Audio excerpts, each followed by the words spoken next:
Hello students, now we are starting a new topic, macroeconomic policy. Macroeconomic policy. So macroeconomic policy means policy for entire economy.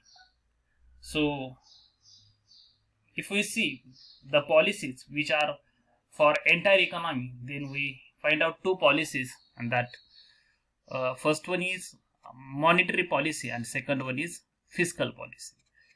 Monetary policy developed by Reserve Bank of India. Monetary policy developed by Reserve Bank of India means RBI, and fiscal policy developed by governments. आपण आता या ठिकाणी जे आहे macro economic policy संदर्भात study करणार आहोत. Macro economic policy म्हणजे अशी पॉलिसी असते जी पूर्ण अर्थव्यवस्थेला कव्हर करते. कारण ज्यावेळेस आपण मॅक्रो इकॉनॉमिक्सची जर डेफिनेशन पाहिली तर त्याच्यामध्ये आपल्याला असं पाहायला मिळतं की मॅक्रो इकॉनॉमिक्स अशी इकॉनॉमिक्सची ब्रांच आहे की जी ॲग्रिगेट्सचा स्टडी करते, जी अशा ॲग्रिगेट्सचा स्टडी करते जे पूर्ण अर्थव्यवस्थेला कव्हर करतील, एंटायर इकॉनॉमीला कव्हर करतील. तर थोडक्यात मॅक्रो इकॉनॉमिक पॉलिसी सुद्धा मॅक्रो इकॉनॉमिक पॉलिसीचं स्वरूप सुद्धा असंच असतं की ज्याच्यामध्ये पूर्ण इकॉनॉमीला कव्हर करण्याचा प्रयत्न केलेला असतो किंवा पूर्ण इकॉनॉमीसाठी ती पॉलिसी असते. तर मग पूर्ण इकॉनॉमीसाठीच्या पॉलिसीचा जर आपण अभ्यास जर केला तर आपल्याला लक्षात येतं की दोन पॉलिसीज आहेत. एक आहे मॉनिटरी पॉलिसी, त्याला मौद्रिक धोरण असंही म्हटलं जातं. सो मॉनिटरी पॉलिसी जी आहे ती आरबीआय रिझर्व्ह बँक ऑफ इंडियाकडून तयार केली जात असते. मग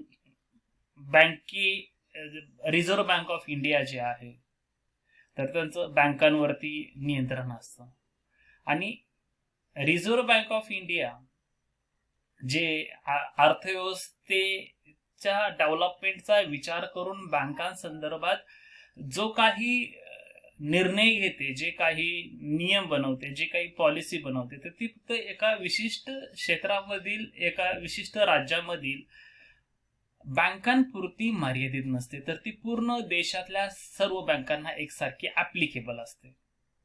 म्हणून मॉनिटरी पॉलिसी जी आहे तर ती पूर्ण अर्थव्यवस्थेला लागू पडते. म्हणून ही एक काय आहे मॅक्रो इकॉनॉमिक पॉलिसीचा पार्ट आहे.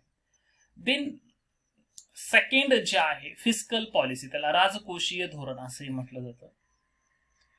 फिस्कल पॉलिसी जी आहे तर ती जे सरकार जे आहे, गव्हर्नमेंट जे आहे, त्यांच्याकडून अर्थव्यवस्थेसाठी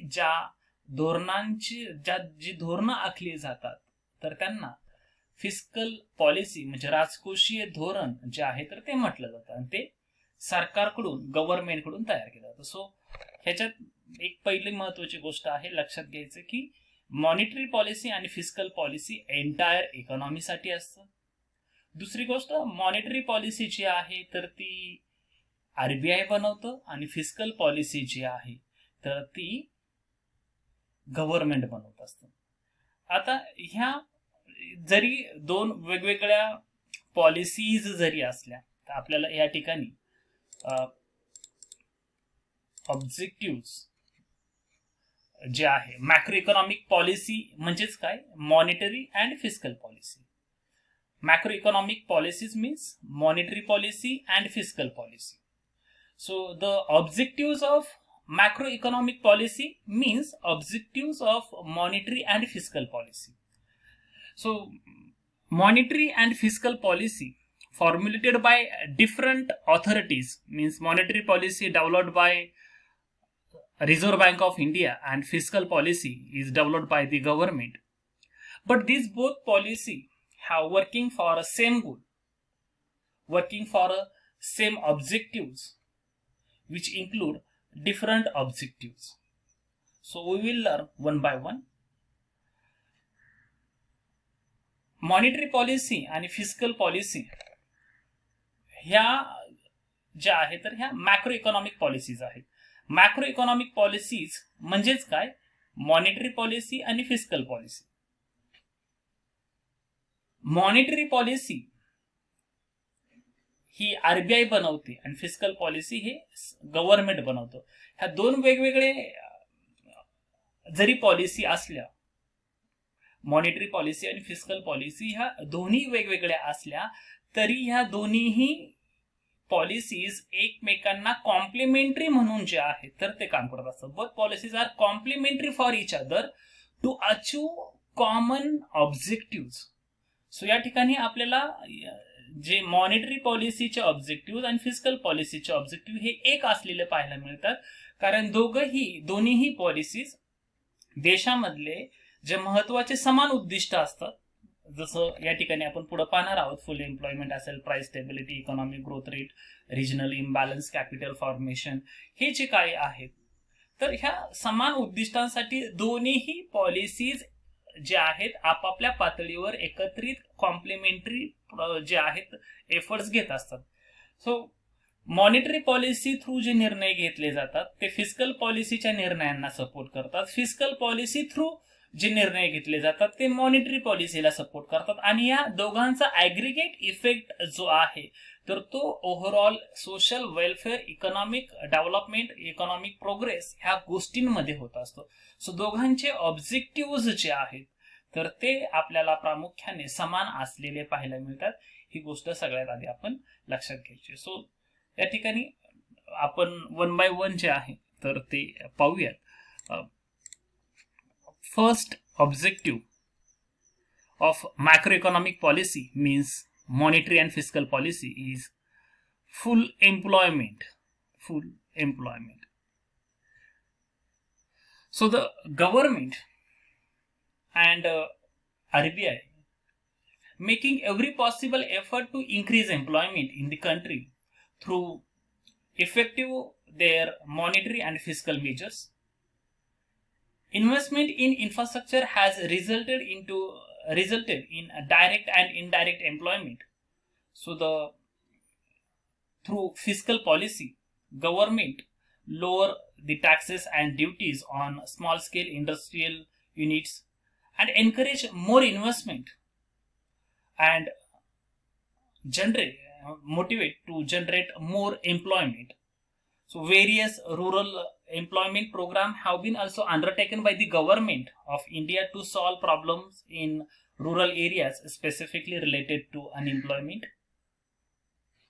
So similarly, self-employment scheme is taken to provide employment to technical qualified person in the urban areas. To achieve full employment by monetary policy, RBI can adopt cheap money policy. Under cheap money policy, rate of interest is lowered in order to expand credit facilities, expand credit creation. If the central bank, means RBI, lowers the bank rate, then all the commercial banks also reduce their interest rate on loans. So lowered interest rate reduce the cost of production. As a result, price of goods falls and their demand as well as production rises, and production is increased. And increased production helps to increase employment. Full employment achieve करणं हे एक महत्वाचं उद्दिष्ट जे आहे तर ते असलेलं आपल्याला पाहायला मिळतं. मॉनिटरी पॉलिसी असो की फिस्कल पॉलिसी असो, गव्हर्नमेंट जे आहे थ्रू द फिस्कल पॉलिसी वेगवेगळ्या उपाययोजना करून, जसं की टॅक्सेशन मध्ये बदल करण्याचा अधिकार हा गव्हर्नमेंटला असतो, तो आरबीआयला नसतो. सो आरबीआय गव्हर्नमेंट जे आहे टॅक्सेशन मध्ये बदल करून, टॅक्सेशन मध्ये सवलती देऊन, एक्सपोर्ट प्रमोशन करून जे इंडस्ट्रियल सेक्टर जे आहे जे स्मॉल स्केल इंडस्ट्रीज आहेत, जे लेबर इंटेन्सिव्ह टेक्निक्स यूज करतात, ज्याच्यामुळे जास्तीत जास्त एम्प्लॉयमेंट मिळतं, अशा बिझनेस युनिट्सला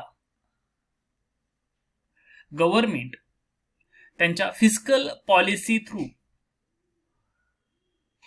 इन्व्हेस्टमेंटसाठी एनकरेज करतं. देन त्यांची इन्व्हेस्टमेंट वाढली की त्या ठिकाणी एम्प्लॉयमेंट जनरेशन जे आहे तर ते सुद्धा वाढतं.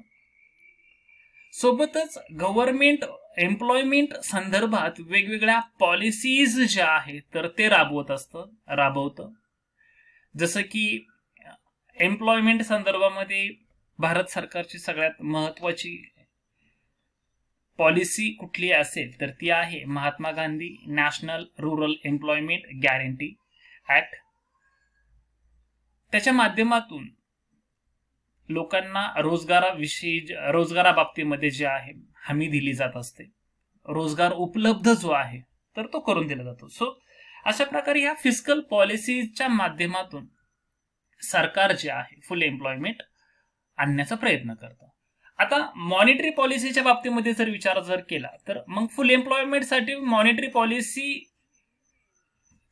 कशा पद्धतीने वापर केला जातो, किंवा मॉनिटरी पॉलिसी जे आहे त्याचं मॉनिटरी पॉलिसीचं फुल एम्प्लॉयमेंट हे जे ऑब्जेक्टिव्ह आहे तर ते कशा पद्धतीने अचीव्ह करण्याचा प्रयत्न करते. सो आरबीआय कडे जे इन्स्ट्रुमेंट्स आहेत अर्थव्यवस्थेमध्ये बदल करण्यासाठी तर ते वेगळे आहेत as compare to fiscal policy. त्यांच्याकडे रेट ऑफ इंटरेस्ट मध्ये बदल करण्याची ताकद असते. रेट ऑफ इंटरेस्ट बँकांचे आरबीआय बदलते, ते गव्हर्नमेंट जे आहे शासन नाही बदलू शकत. तर आरबीआय काय करू शकते, ज्यावेळेस एम्प्लॉयमेंट इन्क्रीज करायचे तर अशा वेळेस त्यांचा बँक रेट जे आहे, चीप मॉनिटरी पॉलिसी एक पॉलिसी असते ज्याच्यातून स्वस्त कर्ज उपलब्ध करून दिलं जातं लोकांसाठी. त्याच्यासाठी आरबीआय काय करते, त्यांचे रेट ऑफ इंटरेस्ट म्हणजे जे बँक रेट आहे तर ते कमी करते. त्यामुळं आरबीआय कडून कमर्शियल बँक्सला कमी व्याजदराने पैशाचा पुरवठा होतो, आणि कमी व्याजदराने बँकांना पैशाचा पुरवठा जर आरबीआय कडून जर झाला तर कमर्शियल बँका सुद्धा पुढं जे ग्राहकांचं जे लोन आहे तर त्याच्यावरचं रेट ऑफ इंटरेस्ट सुद्धा काय करतं, कमी करतं. यामुळं जास्तीत जास्त लोक कर्ज घेतात, कारण कर्ज जे व्याजदर जे आहे तर ते कमी झालेलं आहे. जास्तीत जास्त कर्ज घेतात, जास्तीत जास्त इन्व्हेस्टमेंट करतात, आणि रेट ऑफ इंटरेस्ट कमी झाल्यामुळे cost of G capital G आहे तर ती सुद्धा थोडक्यात कुठेतरी कमी होते. प्रोडक्शन कॉस्ट जी आहे तर ती सुद्धा कमी होते. त्याच्यामुळे काय होतं, जी प्राइस जी आहे तर ती कमी ठेवायला मदत होते. प्राइस जर कमी झाली तर डिमांड जास्त होते, डिमांड जास्त झाली तर प्रोडक्शन जास्त होतं, आणि प्रोडक्शन जास्त झालं तर एम्प्लॉयमेंट वाढतं. अशा प्रकारे आरबीआय आपल्या चीप मॉनिटरी पॉलिसीच्या माध्यमातून फुल एम्प्लॉयमेंट साठी जे आहे तर ते एफर्ट्स घेत असतं, आणि फुल एम्प्लॉयमेंट जे आहे तर ते अचीव करण्याचा प्रयत्न करतं. सो मग अशा प्रकारे जे आहे फुल एम्प्लॉयमेंट हे ऑब्जेक्टिव्ह मॅक्रो इकॉनॉमिक पॉलिसीचं असतं. म्हणजेच मॉनिटरी पॉलिसीचं ही ऑब्जेक्टिव्ह आहे हे, आणि फिस्कल पॉलिसीचं आहे. फिस्कल पॉलिसी गव्हर्नमेंटच्या जे आहे गव्हर्नमेंटद्वारा तयार करून टॅक्सेशन असेल, पब्लिक एक्सपेंडिचर असेल, बजेट असेल, ह्याच्यामध्ये बदल करून ही ऑब्जेक्टिव्ह अचीव्ह केले जातात. आणि मॉनिटरी पॉलिसीमध्ये बँक रेट असेल, कॅश रिझर्व्ह रेशो असेल, क्रेडिट क्रिएशन असेल, ह्या माध्यमांचा यूज करून हे ऑब्जेक्टिव्ह अचीव्ह करण्याचा प्रयत्न केला जातो.